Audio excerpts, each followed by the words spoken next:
Hello, kings and queens. My name is TB Sky, and welcome back to the boss designs of Dark Souls 2. So last time, probably, we fought a couple of dragon riders, just jerks, the lot of them, trying to mess with me as I'm climbing through Drang Lake Castle after meeting the queen. And now, having come to a bonfire, there's a big long ladder, and there's a lever, and there's all kinds of stuff going on, and a big castle that we still need to explore properly. And I seem to not be able to pull that lever, so that doesn't do nothing. And I can fall down there and die if I want to. Or I can climb this ladder. For the day we see new light, I give my life, not for honor, but for you. In my time. And go through the door that is up here. Which, I mean, there's a golem in there, and there's a bunch of kneeling statues. So presumably, oh, okay, great, lovely. So I'm gonna have to kill some of those to activate the golem so that it'll do the thing and let me out, right? That's how this works. Which one of you want to be first? Hello? Hello? Ah! What the? What the f? You? Okay, so there's ghosts in the walls. Aha! Come with me, you two.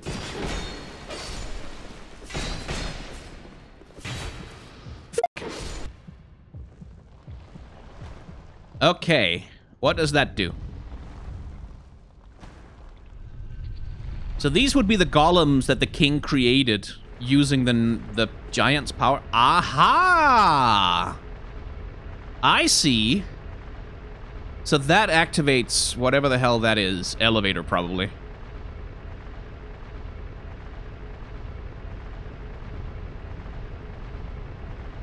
Long elevator. Oh, there it is. And there it goes. Okay. Well, that'll presumably be down by the bonfire, then. Oh, hey! Are we back in the entrance? No, we're not. Oh, God. Oh, that's an executioner's chariot horse. Albeit, hopefully, it's less tough than its counterpart. No, it's got about as much health. Okay. Stop doing that. Okay. Well, you asked for it. Ah! Enough. Good grief. That guy up there is going to come alive too, isn't he? Gower's Ring of Protection. Gower's. Reduces damage taken from behind. Ring of the assassin Gower, who has killed nearly a half-dozen kings and several distinguished clergymen. Reduces damage taken from behind. Oh, okay, Mr. Man up on the stairs. We're going to get to you in just a second. I just want to see if I can open this first, though. Does this open anywhere?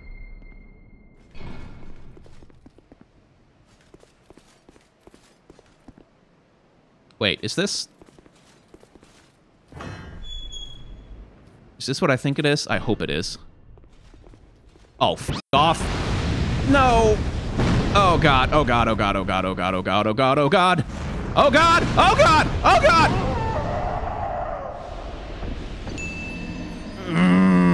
I was like, hey, there's gonna be a shortcut through here!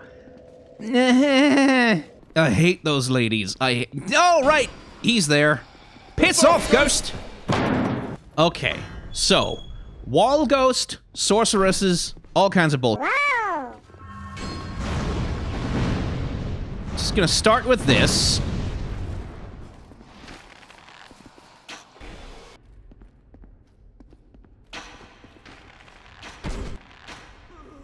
Okay.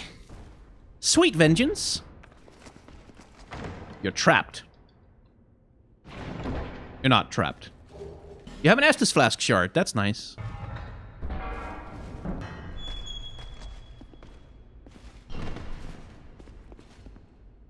Cool. Shortcut. Before anything else goes wrong,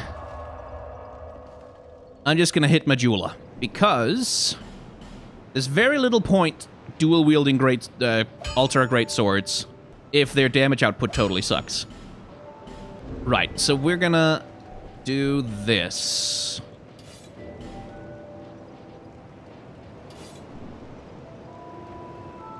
There we go.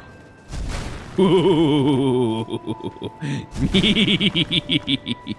And then I can use my normal claymore, like, as a basic attack to, like, deal a little bit more fast damage. And then, when I need to hurt someone... Right, back to the castle. Wait, why do I have bonfires as question marks? That's not normal.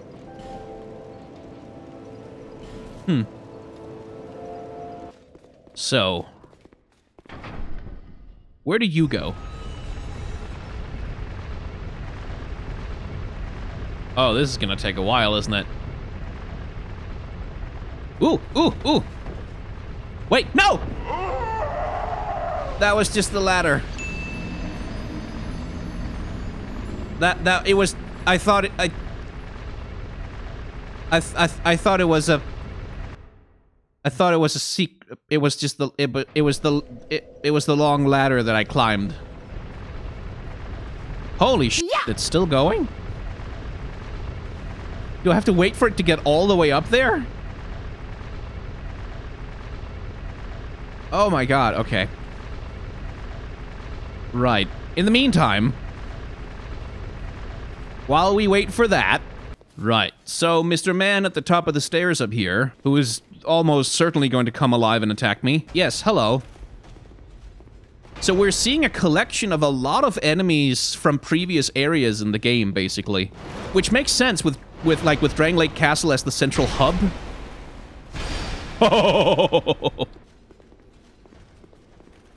Oh, more of them. Ah. Okay, Okay, Okay, Okay, let's... the elevator is... Hang on, let's activate the elevator so it comes back down. And then while it's doing that, which will undoubtedly take a while, we'll go take another swing at those giants. Right. Have to lure them down instead. So how do I lure down just one of them? Where are they? There he is.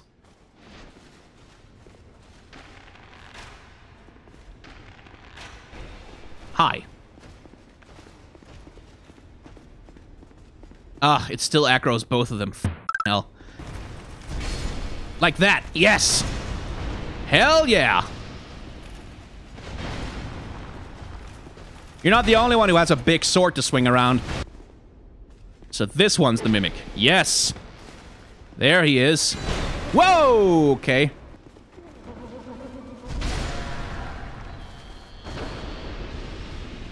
Paranoia pays off. Hey, another washing pole. Cool. I do not have the dexterity for that, but I could have. I could get the dexterity for it. Right, cool. Is that everything? There isn't, like, secret wall. Fine. Now we can go take the elevator. Okay. This time, we're not gonna jump off the elevator. This time we're gonna not do that.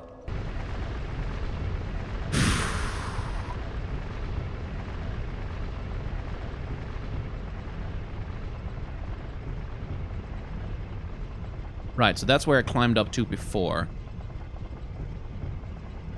Mirrors on the walls all the way up here. Interesting. Mirrors, huh? Self-reflections.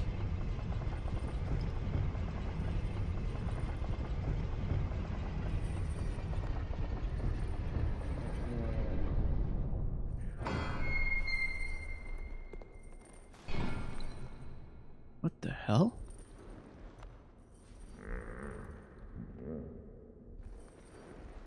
Hi.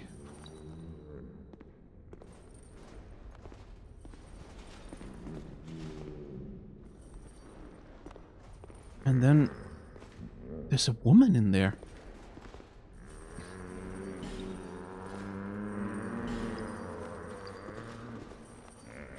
Key. Key to the embedded. Hello? What the hell is this? Key to the embedded. Embedded. Yeah. Key to King's Passage. So this scene is just weird. King Vendrick tried all manner of things to purge the curse that threatened his kingdom. But when every last attempt failed, the king fled through the king's passage. Right, so that's one of the doors around here. His face is a keyhole. So this is a living lock, in other words. Who is that? A princess, perhaps? Because what we have here is a classic case of a princess locked in a tower, by the looks of the visuals. A bird in a cage. Oh, this is curious. Most curious. With a living lock on the door. Very fairy tale-like. So at the top of the highest tower in the king's castle, there's a cage with a princess or a woman inside it, locked behind a magical lock. That is the plot for a lot of fairy tales. How interesting. Is this the king's passage, then? Yeah. So presumably the king is somewhere down here.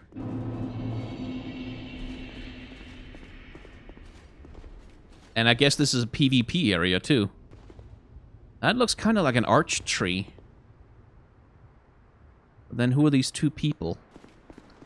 Okay, some of those are going to come alive for sure. So I'm going to play this one careful. Yeah, there's one. There's one. Oh, there's more than one. Oh, no. Oh, no. Oh, not all of them. Not all of them. Please, please, please, please, please, please, not all of them. Oh, hell. Oh, what the f***? Ninja dudes. Oh, I love this great sword. Oh, I love it. I love it so much. I love it so much.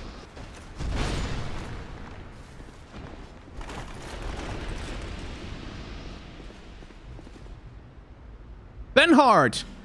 I kind of want to summon him. Ashen Knight Boyd. Hang on, I remember that name. I've seen that before. Okay, we're gonna summon Benhard, because I want to see what... Because I haven't summoned any NPCs with storylines yet. So I don't know, how, like, if that... how that progresses their storylines. So there's a boss in here. And Benhard of Yugo is gonna help us with him.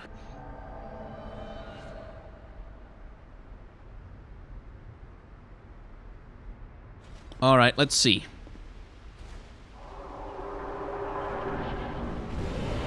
Ooh. Is that a golem? Oh! Oh, that's a cool... And it has a mirror for a shield! A looking glass knight, I see. Oh, that's interesting. So there's two things going on here immediately that I can see. Thank you for being very slow, that's kind of you. First of all, there is Christian penance imagery. Like, that guy is Catholic in his imagery as all hell. Like, this is pure, and it's got multiple faces, too. Oh, cool. Okay, I need to look into that specifically, because that is a Catholic, crown of... he's wearing a crown of thorns. He's literally a martyr.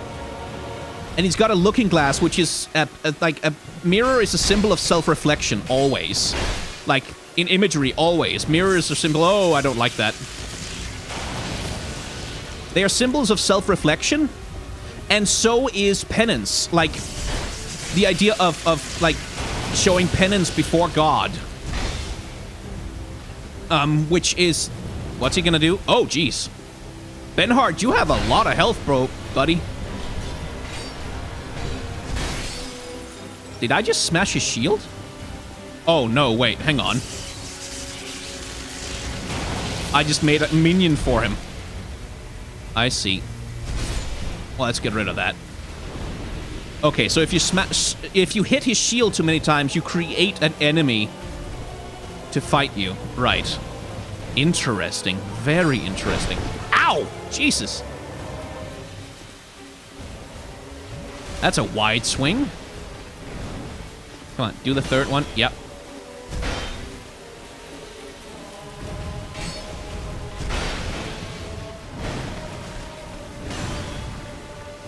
And that's just going to hit his shield. Right, so the shield protects him even if he's not holding it up. Oh, poor Benhard. He's taking all the punishment. Ow! Kind of want to try and keep Benhard alive if I can. But no, too late. He's dead. Thanks for the help, though. Made this a lot easier for sure. Okay. I feel like I have some room to talk about this guy. He doesn't seem to have any extra powerful nonsense that he does. Except maybe that. Oh, okay, spoke too soon.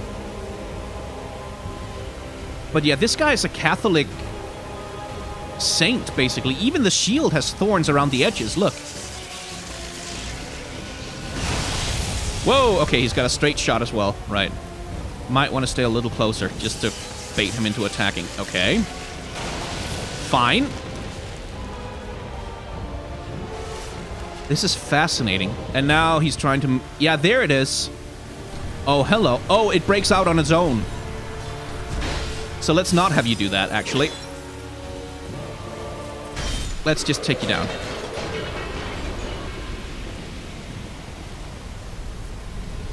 Oh, that is a cool-ass character design.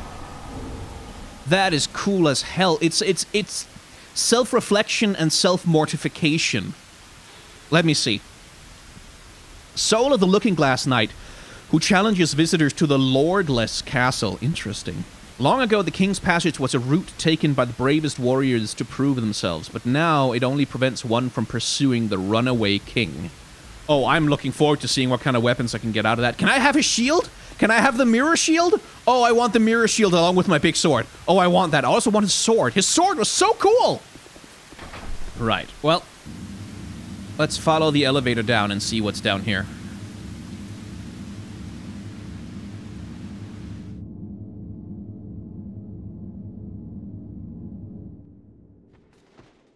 This looks very chaos magic-y. And ancient. Okay, so you can die down here, clearly. Ah, bonfire. Hurrah for woman, therefore silence required? Wait. What's that singing?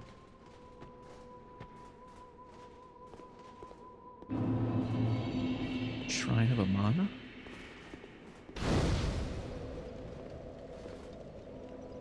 Huh. And I guess whoever's singing down here... That's a lot of light. Might be the next boss we have to fight, for all I know. Right.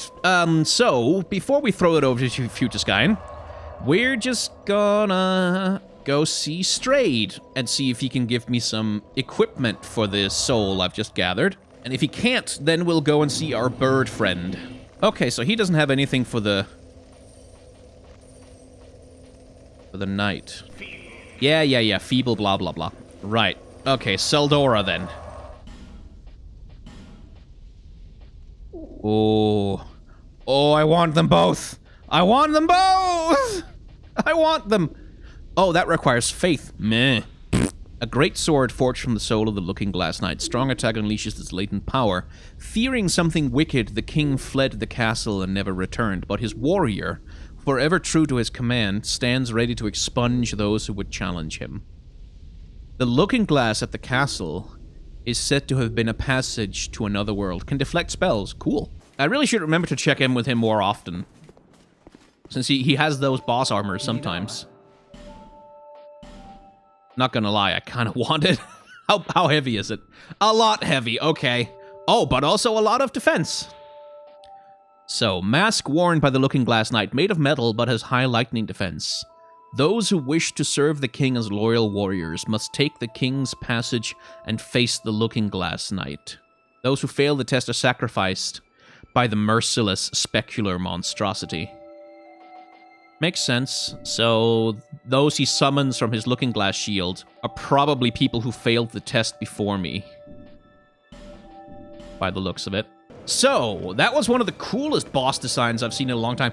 When people disparage this game for being just dudes in armor, I feel like they're kind of missing out on something good there. Because the Looking Glass Knight was cool as hell, and I'm going to throw it over to Futureskind, who's going to have all kinds of fun researching Catholic guilt for this one. Well, thank you very much, Pascain. But it turns out that our discussion of the Looking Glass Knight has to go back even further than mere 2,000-year-old Catholicism. Our discussion begins in ancient Greece. Now, when you think of an ancient Greek statue, or indeed an ancient Roman statue, what kind of image comes to mind? Probably something like this.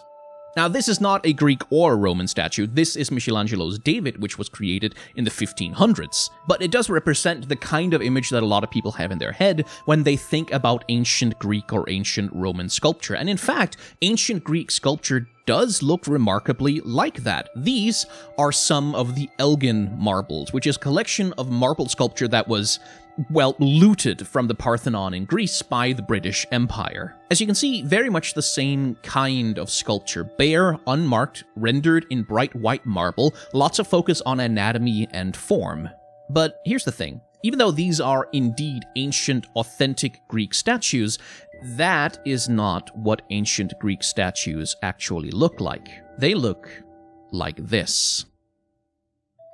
Now, for me, the first time I found out that ancient Greek sculpture was actually painted, it was a little bit of a, hang on, that doesn't seem right, followed immediately by, oh, wait, no, yeah, it's completely obvious moment.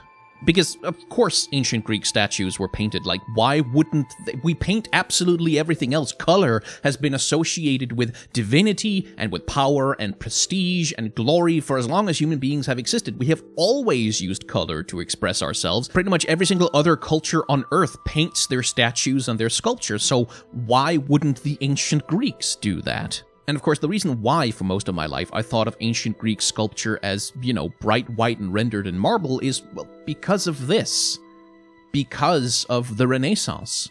So I'm going to compress a whole bunch of very complicated art history down into a very simple and easily understood narrative, which necessarily means sacrificing a lot of the nuance and detail that is necessary for a full understanding of art history, but I hope that any actual art historians in my audience will forgive me. TLDR, the ancient Romans idolized the ancient Greeks. They idolized their culture, they even adopted a lot of their gods, and their artists idolized ancient Greek art as well, and started copying a lot of the sculptures that they were able to find and extract from Greece itself, which, of course, at one point they owned. Fast forward from there about 13 centuries, and we hit the Renaissance in Europe. Now, Renaissance is a French word that means rebirth, and the thing that was theoretically being reborn during the Renaissance was an imagined, glorified ideal of the glorious ancient Roman Republic, as well as the refined culture and high-minded philosophy of ancient Greece. European history is absolutely lousy with especially kings and monarchs who style themselves some description of a reborn Caesar, looking to unify the European continent under a really weird idea of what the Roman Republic once was and stood for. So during the Renaissance, what was imagined to be happening was a rediscovery of the glories of those magnificent ancient civilizations being brought into the dynamic now, especially through art. Which is why, while painting and the use of color absolutely flourished and exploded during this time period, sculpture largely remained bare, austere, and rendered in bright white marble. The artists of the Renaissance were imitating the artists of ancient Rome, who were imitating the artists of ancient Greece. But whereas the Romans correctly copied the use of color in sculpture from the ancient Greeks, that understanding became lost in the intervening centuries as the statues that were being copied, well, lost their paint to the simple ravages of time. The bright white austere marble sculpture became a signature of the Renaissance, and with the Renaissance kind of romantic idealized position in contemporary European history as a unprecedented flowering of culture and art, which it in part was, but the reality as ever is much more complicated. The Renaissance idea of ancient Greek and Roman sculpture eventually became canonized into modern culture as our default idea of ancient Greek and Roman sculpture. Which is why even to this day in European cities, when they commission modern artworks and modern sculptures, they are almost never painted, because even today, our sculptural tradition mimics the Renaissance, which mimics ancient Rome, which mimics ancient Greece, but which lost the idea that you could put paint on statues along the way. So, what does any of all of that have to do with the Looking Glass Knight? Well, we're getting there. See, because the flowering of art and sculpture that happened during the Renaissance didn't happen for free. Someone had to pay for it, and that someone was, at least in large part, the Catholic Church. Bishops and cardinals and popes commissioned huge amounts of artwork from the prominent artists and sculptors of the time, and all of that artwork was of course rendered in bright white bare marble. Which means nowadays, when we think of ancient Greek sculpture, yes, we have this idea of the bright and undecorated marble statue, but for the exact same reason, our image of what Christian sculpture is supposed to look like, sculptures of the saints or the martyred Christ, are bright white and bare and devoid of color. Now, like I said, this is a very simplified version of the story. Another major reason why in the modern day we think of ancient Greek statues and sculptures and ancient Roman sculptures as exclusively white is that, yeah, a whole bunch of rich white Europeans invested quite a lot of time and attention into arguing that ancient Greek sculptures have to be white because white is a superior pure color.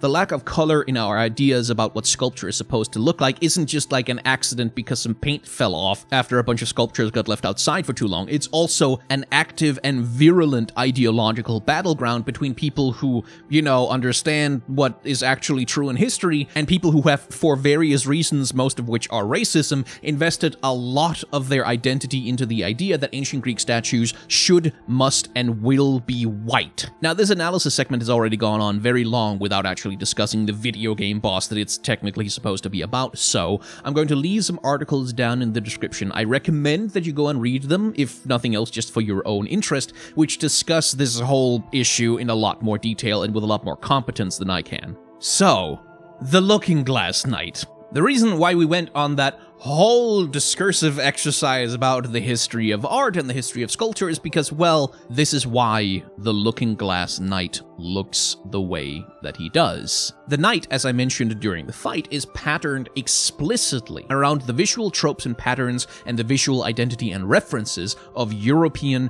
Catholic sculpture. There are faces of saintly figures on the knight's helmet as well as the knight's shoulders, all of them crowned with crowns of thorns, similar to the crowns of thorns that adorned the head of the martyred Christ as he hung on the cross at Golgotha. The crown itself is symbolic of the Messiah's suffering, as well as their passion to save the souls of humanity, as well as serving the function of a literal crown. Christ, after all, is supposed to be the King of Kings. And Christ's crown of thorns is in art history often either conflated or contrasted against the earthly crowns of earthly monarchs, either as a point of criticism, reminding rulers that they are ultimately subordinate to the power of God and the power of the Lord, or as a canonization of a certain ruler, showing them taking up the crown of thorns, ready to suffer for their people as Christ suffered for the souls of humanity. And the vision, of course, of kings sacrificing themselves for the, air quote, the good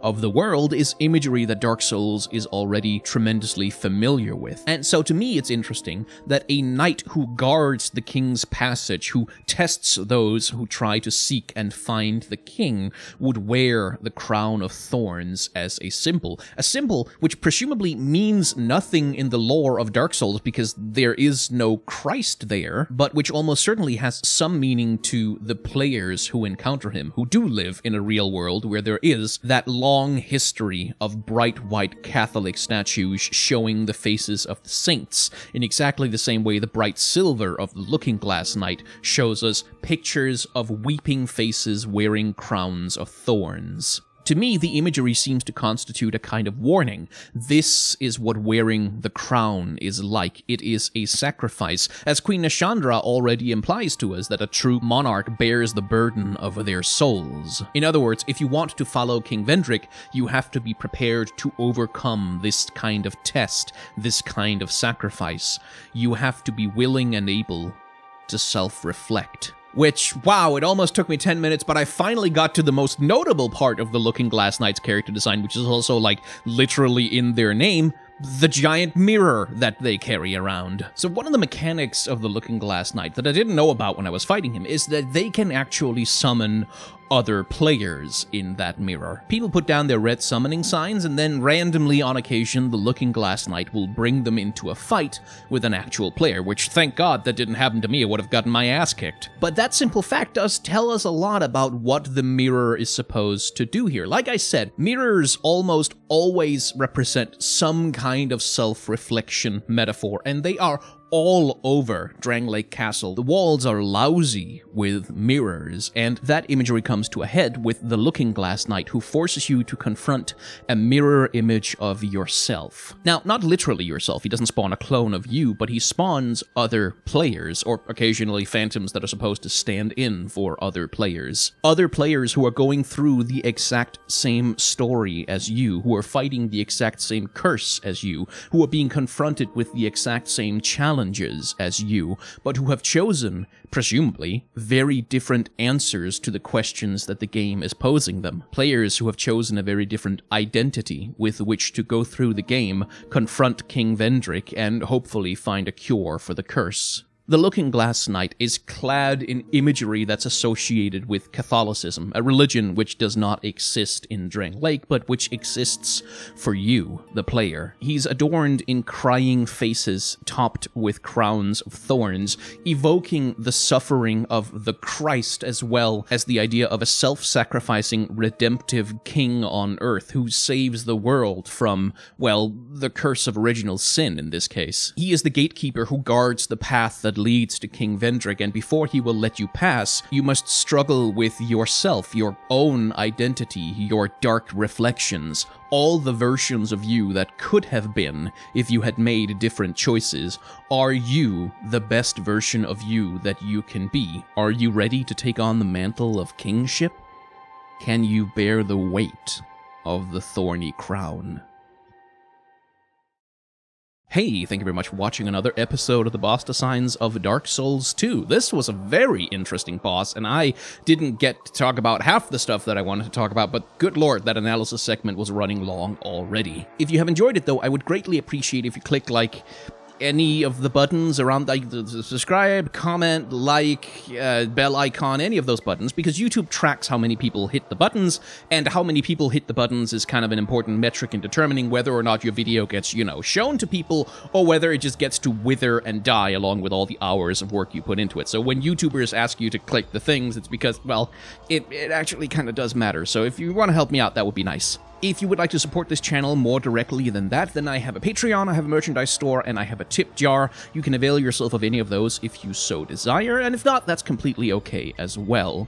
I do try, at the end of my videos, though, to encourage people to, generally speaking, support content creators directly with anything they can, whenever they can, because with the current situation with the outbreaks and uncertainty in the world, advertisers are pulling their advertisements from online platforms like YouTube, and content creators are seeing ad revenue kind of take a slow and steady dip that's probably going to continue for a while. And the only way to counter that is to either get more views somehow, or else to be directly supported by your audience through donations, through merchandise sales, or whatever else it may be. So if you have an online content creator whose work you enjoy, whether or not that's me, please consider supporting them directly with anything you can, whenever you can, because that $1 donation, like that one time, literally means the same as thousands and thousands of views on a video. The last thing I have to advertise is my second channel, where I do Let's Plays most of the time, also occasionally I post music and other stuff that I do, and currently we're playing through Final Fantasy VIII and Majora's Mask, which is a lot of fun. I try to do lots of character design and story and lore analysis over there as well while we're playing through the game,